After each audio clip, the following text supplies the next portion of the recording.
Philippians. And when we start a letter, you guys all written letters? When we start a letter, we usually say, Dear Jennifer, or to whom it may concern. Paul's letter was addressed to all God's holy people. And that was just kind of cool. Holy means set apart. And it's Christ that makes us holy. It's not something that we do.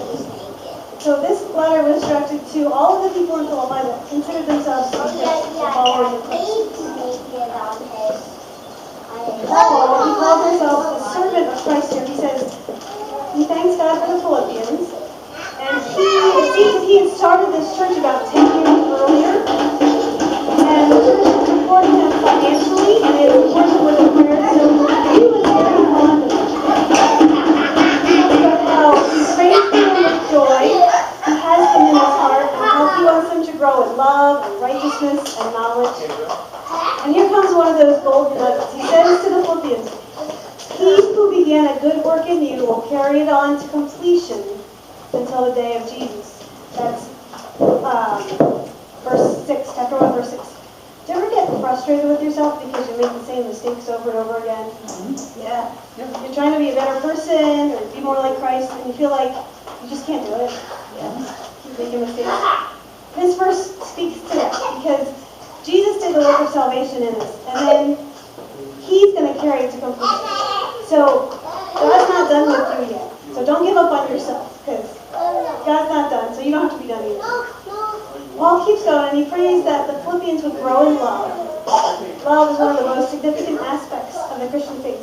But mature love isn't just based on feelings. It's based on understanding. And as we grow in Christ and we grow in love, He wants us to gain a lifestyle, a way of being that is more like Christ. So up to now, this letter has been very warm and fuzzy and encouraging. But then in verse 12, it gets a little more serious. And Paul starts talking about his current situation, how he's in chains. I have to get my drink. And I think we can agree that Paul is in a pretty crummy position. He's in jail. He's chained to a very imposing Roman soldier, and he's awaiting his trial. But he didn't commit a crime. He's not in trouble for something that he did. He's in trouble for his beliefs. We live in a country where we have freedom to believe what we want. And I'm very thankful for that. I hope it stays that way. But most of us don't know what it's like to be in jail. We don't know what it's like to be in jail for what we believe. So Paul was under arrest because he worshipped Jesus instead of worshiping the emperor. I think if I were in Paul's situation, I'd feel pretty trapped and hopeless, full of despair. But Paul had a vantage point that we don't always have. He looked at the big picture, and he was able to have joy in spite of the circumstances, because he could see how God could use the situation to advance the gospel.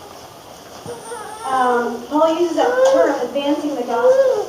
And what that is military imagery. Strong picture of an army that's advancing forward on the front lines with solidarity, with strength. It's moving forward. It's unstoppable force.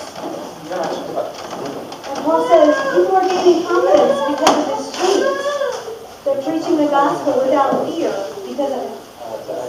He says there are some people that are taking advantage of the situation, and they're trying to get an edge over the competition. They see Paul as competition. But then there are some people that are preaching for love of Christ. And he says it doesn't matter because the gospel is being preached. He's not in it to win it. He's not serving God for personal gain. He feels that any time the gospel is advanced, even if it's done for the wrong motives, it brings him joy because people are being given the opportunity to know Jesus. So here comes another one of those golden nuggets. Paul says for him, to live is Christ and to die is gain. To live is Christ and to die is gain. That's true for us, although we don't always live that way. We can have joy in this life because we're serving Christ. But we don't have to fear death either because our eternity is going to be even better.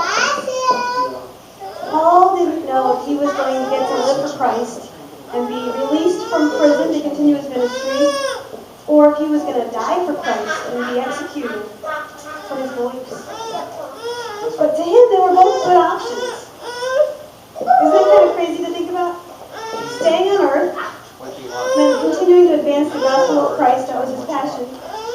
dying meant he would be released from his current situation, being chained to a big scary soldier, and go and be with Jesus for eternity.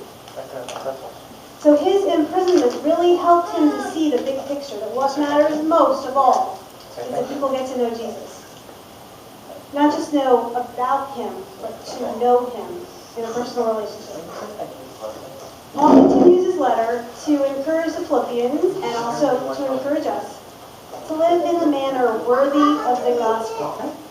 He means we don't have to live this legalistic life where there's all these moral rules that we have to follow, but to live a life that shows the love of Christ in every relationship. To stand together as a church united to proclaim the good news of Christ together without fear. Suffering and adversity are going to come, but we can face it with joy because we have the vantage point. We can see the big picture that the gospel message is advancing. And whether we're just having a crummy day or we're really suffering, we can know that God can use it for His glory.